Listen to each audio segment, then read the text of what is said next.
Hi ladies, welcome back to the channel. I'm Bianca. I'm your Christian fitness trainer and prayer warrior, and I'm going to show you in this video how to make your own almond milk. And the reason I'm going to show you this is because a lot of the store-bought brands have gums or emulsifiers like xanthan gum or that gellan gum or gellum. I don't know how to pronounce that, but that is the side effect of that. Even though it's in a smaller amount and it's like one of the last ingredients, it still can cause like intestinal distress. That throws off the bacteria in your gut, and that can lead to gas and bloating and even inflame your digestive tract and your intestines. So you kind of want to avoid that.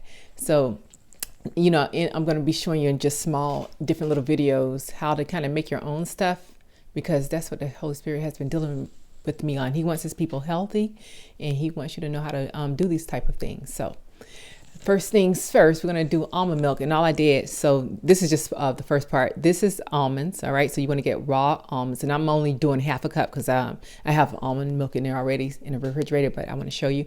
So this is just half a cup of almonds, and you want to make sure they're raw. And then I only put a cup of water in here to soak it, but you can add more water if you want your milk thin, or you can add less if you want it thicker. And the only thing, you want to soak it overnight or soak it for 8 hours or so. And then you're going to add, like, you can just do the almonds, and I'll show you the process after that. Okay, ladies, so I have soaked the almonds overnight, and what I forgot to tell you last night is make sure you put a cloth over it. All right, so this is what I had over it last night as it soaked, and here's what it looks like. So what I'm about to do now is pour this water off, and then I'm going to put the almonds inside of my food processor. So I have a food processor because I have my blender is not high powered, but if you have a high powered blender, you can just put the nuts, your almonds in there. And also you want to use your filtered water. So I'm only making half a cup today, but which means I'm going to put about a cup of water in here. But you'll see a recipe listed for 2 cups. All right, so I might have said you put water in, but that's when you soak it. So I put a cup of water in, but when I'm putting it in the blender, the food processor, there's no water. All right, it's just like that. Okay, no water, and just let it chop. And I have the S blade on. All right, ladies, so this is what it looks like when it's all chopped up. Now I'm going to transfer this into my blender with water. All right, so as you can see, I'm putting the rest of all this almond inside this blender from my food processor. Move, Caleb. Thank you, sir.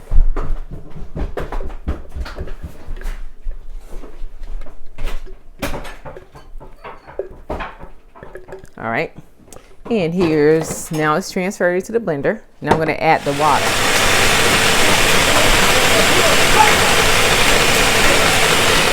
So now that has blended, looks like this. Ooh, let's see. There you go.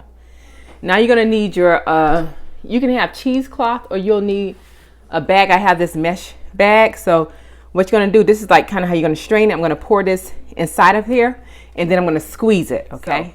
So I've poured it in, and you see the milk in here, trying to pour it out. And here's the bag, or if you have cheesecloth, and you would take it. Let's see this here. Sorry, you can't see it all. I'm trying the best I can with this. All right. And all you do, see it coming out, just squeeze it. Okay. Ooh, I'm going to squeeze it all in there.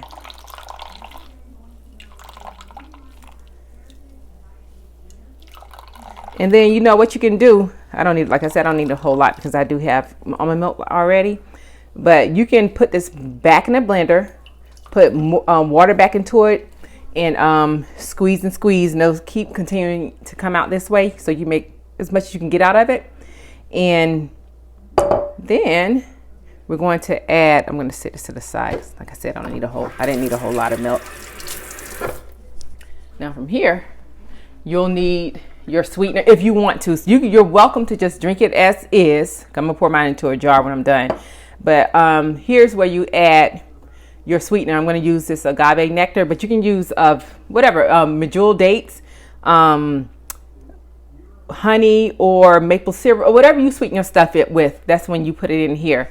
And like I said, I'm going to use agave nectar. And if you want, and this stuff is totally optional, using vanilla extract, or you can use the vanilla beans, which I've used those before as well. And then just a pinch of sea salt. And that's the second time. And as you can see, I hope you can see that well. Okay.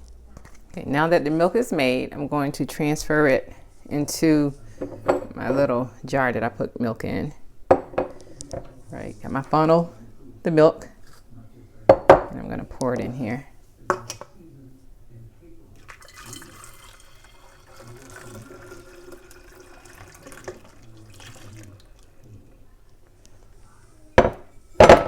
All right, and this is how much. Like I said, I really didn't need any, but this is what I have, but I wanted to show you guys. And if you did 2 cups of almonds, it would have been way more than this. I think it gives me about 1.5. It actually does give me about 1.5 of these, but I only did half a cup, and I put it through the blender twice and did 2 rounds. So that's how much you get. And at this point, you can drink it this way, or you can add your, like I said, your sweeteners, a pinch of salt, and the vanilla. So I'm going to, for this recipe, I want mine sweetened. So I'm going to add 2 tablespoons of this agave nectar. Just do it now so you can see. This is it. So this is 1. And I'm going to do 1 more. Now you can put this back in the blender and let it mix it all up. I'm just going to shake this up. And that's the second one. So, okay. And then for the vanilla.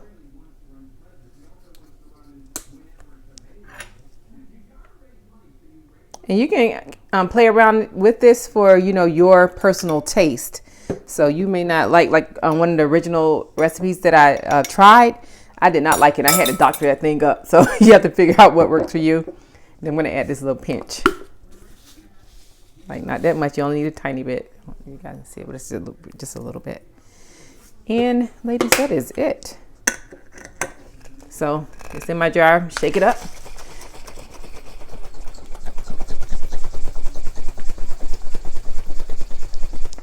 And that is it. That is, let me turn this off. Maybe it'll make it. So there is, or maybe I should turn that light off. And that's the goat milk. That's the the almond milk. And so, like I said, it's not hard to make. So I hope this is helpful for you. And I will be sharing more recipes, more things you can do at home yourself, just to make your health, improve your health. Because whether you're healed instantly, or if you're healed, over time, you're still going to have to change your diet. That's just the bottom line. Your nutrition, you have to nourish your body. And I was telling my friend, I was reading researching about Catherine Coleman, because she had all those mass healings and things, but it was a large percent of people who did not maintain their healings, and I wanted to know why. But you have to, that it requires a change of behavior. So if you're used to eating one way, you usually have to change that. So that's all I have, ladies. God bless you, and I will see you in the next video. Love you all. God bless you. Bye.